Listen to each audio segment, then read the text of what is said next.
Good afternoon, my people, and thank you for coming back to another Tony Montana video. I want to thank Richard Garcia for this shirt. Very kind. He sent it to me very quickly, and I enjoy it. I try to walk around with it. No shame in showing history. You know, as we have to recognize how the dogs and understand that whatever happened in the past created this dog, and we should not be ashamed of it. It was different times, different mentalities. We're just enjoying the dogs today, and we talk about the dogs in a historical manner. I don't do it as often. Whoops. But just want to say, hey, this is my female. Hey, mama. All right. This is one of my females. Bred, she's going to be 2 years in like a month and a half or something like that. So she'll be 2 years. I want to say hello to everyone. I want to say make sure that I appreciate everyone that has the channel that keeps me entertained, because I'm not just a channel or YouTuber, if you want to call me that, or a person that generates content. I'm also a person that feeds on content. I enjoy the Twins channel. I enjoy Richard Garcia, 78 Sport, Triple J. I'm gonna say that I enjoy most of his content. I do appreciate everyone that is doing content today in order for the public to realize the value of this breed as an American created species, or American breed, not species, breed. But anyway, I also wanted to talk to you about something a little bit more about buyer, regret. Obviously, before you have buyer regret, you have to be aware as a buyer. So I wanted to make sure that you have just a lot of charlatans out there. There's a lot of people that boast on things and talk down on other breeders, all for the sake of the money. Obviously, all for the sake of the money.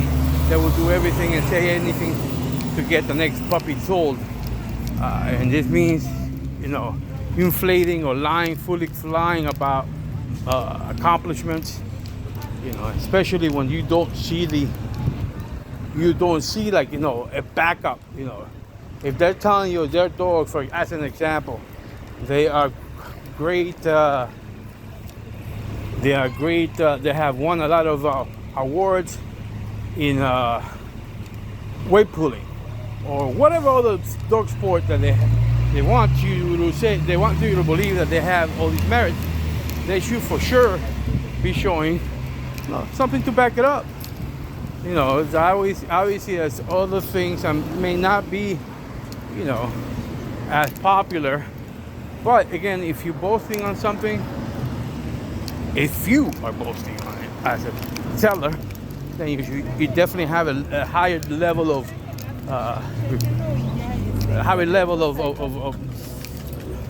requirement to show some sort of proof.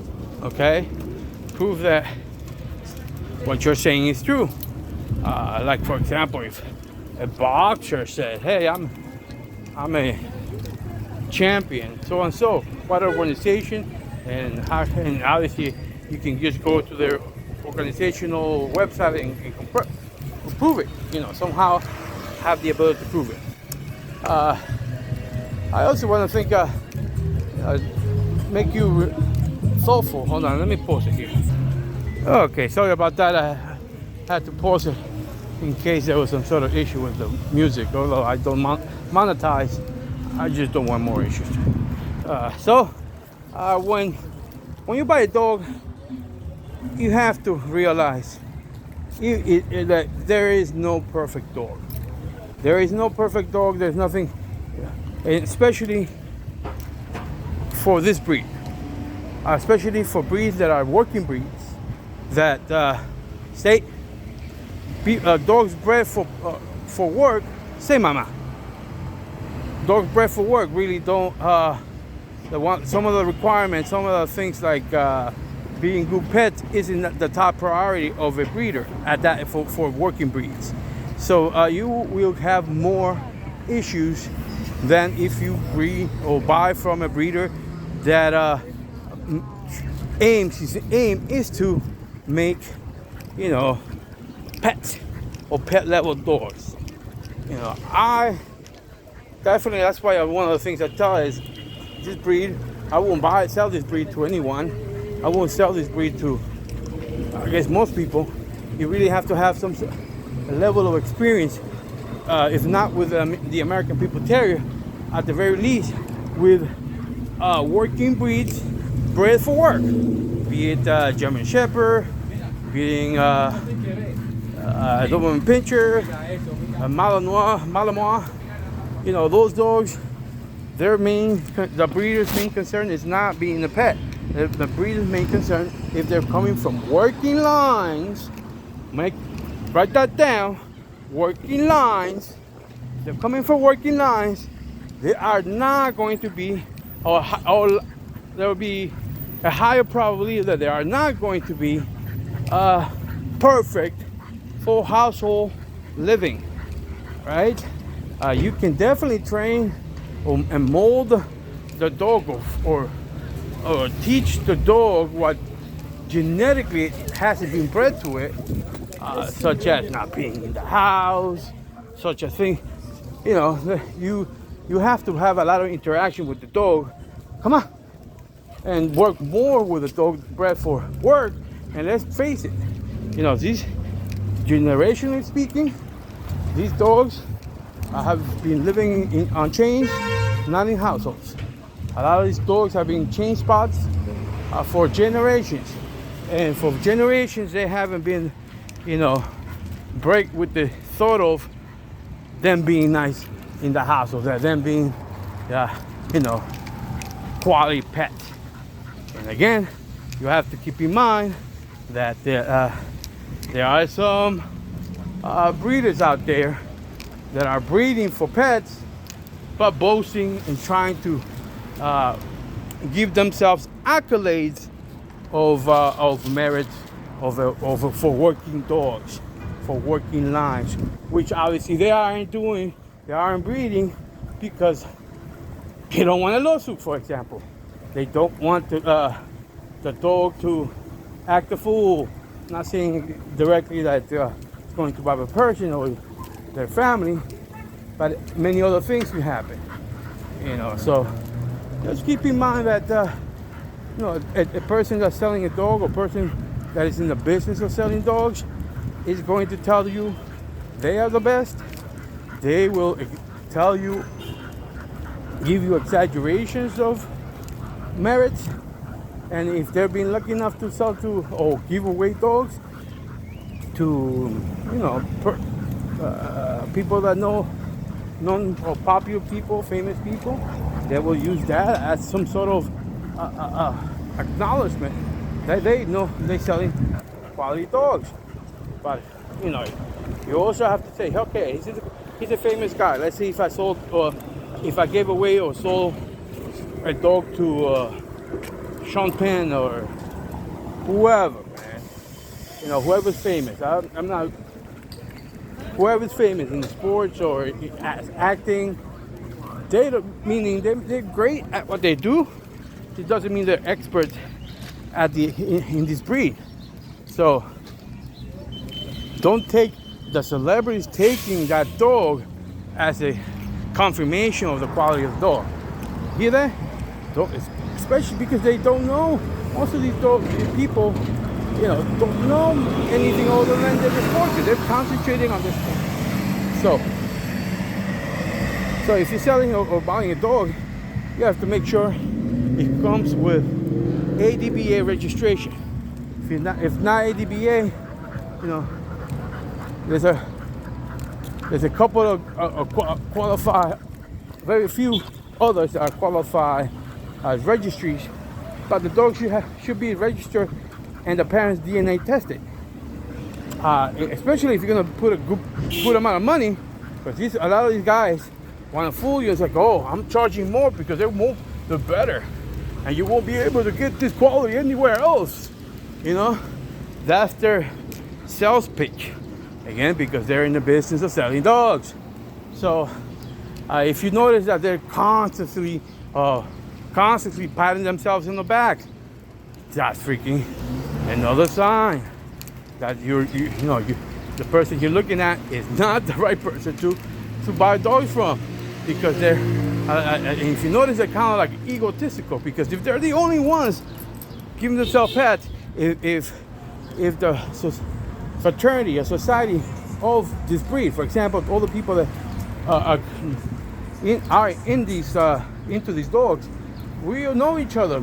A lot of us know each other, may not be personally, may not be just from our work, maybe from from YouTube or other internet media, but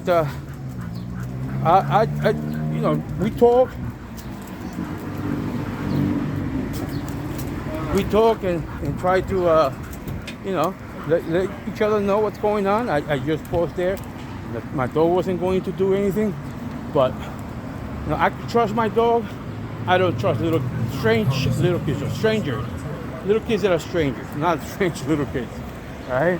Stranger little kids, because they could do whatever. They could jump on them, whatever, and jump on the dog, meaning, or scream or whatever, and hit them, whatever. I don't think unpredictable kids. Anyway, let's go back to it.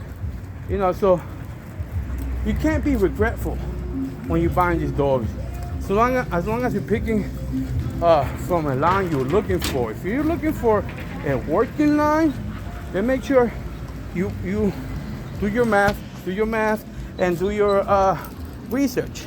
That way you are knowing from other people, not just the person who's trying to sell you something. Don't do that. Don't just take what the person selling you something is telling you about themselves. That would be, pretty dumb. If you're really looking for something valuable or quality, you do your research. And if a lot of people are talking bad about the person or the kennel or the breeder, might be the reason why. And if they tell you, oh, it's jealousy, really, that is just a little bit, that's just the go-to line for anything. Oh, they're just jealous. But if there's a lot of people from all walks of life in all the different areas in the world or the country telling you or saying negative things, there's too many options out there in terms of dogs or breeding or spots to get dogs that take the risk, especially when they're giving you, for example, a birth certificate that they printed in their house that has no value for any registration. So literally they could be telling you anything that looks like something of his or theirs. They could be telling you, oh, these are the parents, but they could be all completely different parents. You're losing assurance when you're not getting an ADBA paper, because a lot of these dogs nowadays that are registered are also having DNA profile in the registration, so that you can check back and say, hey, I bought this dog and it's supposed to be so and so's offspring. Well, you go to the registry and you get that confirmed. You do a DNA test on your dog, and they'll check it with their DNA test of the parents, and they'll tell you yes or no, that's the parents, or no, there's something wrong here. They sold you chicken shit, I have to move. There's another dog over there. This is the pain in the ass when you have these dogs. You have to, and this is around with the place I almost got into a dog fight with a guy that has the Pitbull type dog out without a leash, black dog. You can see that. I think that was 1 or 2 live videos ago. It was like after minute 9, I think. So I don't know how many live videos I've done after that. But anyway, you have to take what you get. After you doing your math in terms of who you're getting it from, and what bloodlines, what parents, or what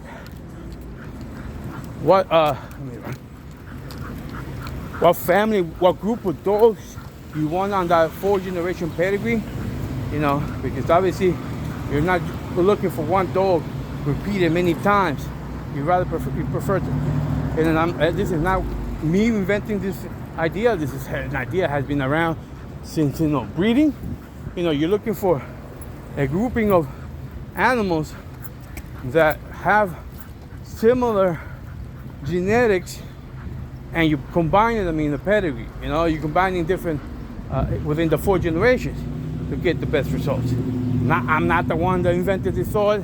I'm just someone that knows it. You know, I'm not going to give myself a pat that, oh, that's what I said that. No, it's been around for decades. But and once you have these dogs become your teacher, okay? And especially if you're into these dogs, a perfect dog is not going to teach you anything. In fact, it's going to hurt you, because you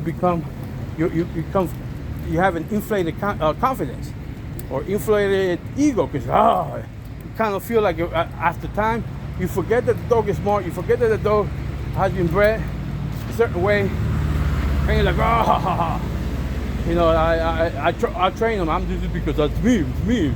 You know, like I've had dogs that are super easy to train in terms of like household things, and you know, there's others that are complete opposites. Complete opposites. I had this dog that he only gave me a freaking hint that he wanted to use the bathroom. This is a dog of one of those dogs. This was a Niggerino dog, and this one was an inbred Niggerino dog. So I had a roach back. That dog will give me maybe very little time for me to get my stuff ready and take him out.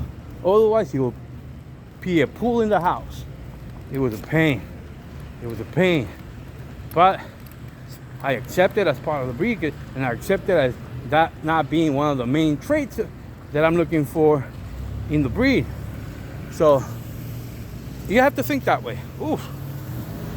So that way every dog, even the dog is not perfect, you're aiming that some things, some working qualities are there, and everything else, you know, you're focusing on your priorities first, and secondary. If you're looking for a pet, and you want a pet that's with game bred lines, accept it as it's going to be a teacher, and it's not going to be a perfect pet. That dog will try to lounge and try to bite another dog or cat outside, or any animal outside, or start barking, acting a fool. You know, they might be pullers all the time. You might want to train that out of them. I've trained that out of my dogs before. Now I don't do that anymore because it's counterproductive to me trying to tire them when they're walking. But anyway, I hope you enjoyed this video. It took me a little longer than I wanted it to take, but it's a point that needs to be spoken to for anyone that's looking for to join the fraternity, or just to have a pet that has game bred lineage.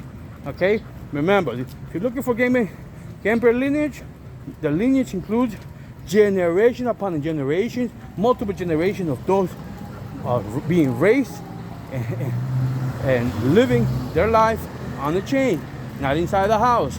So those dogs are less likely to be perfect for house things, okay? But it doesn't mean that they can't be. Many of them, because of the love they have for you and the intelligence they have for you, they can learn social human behavior, because that's really what it is.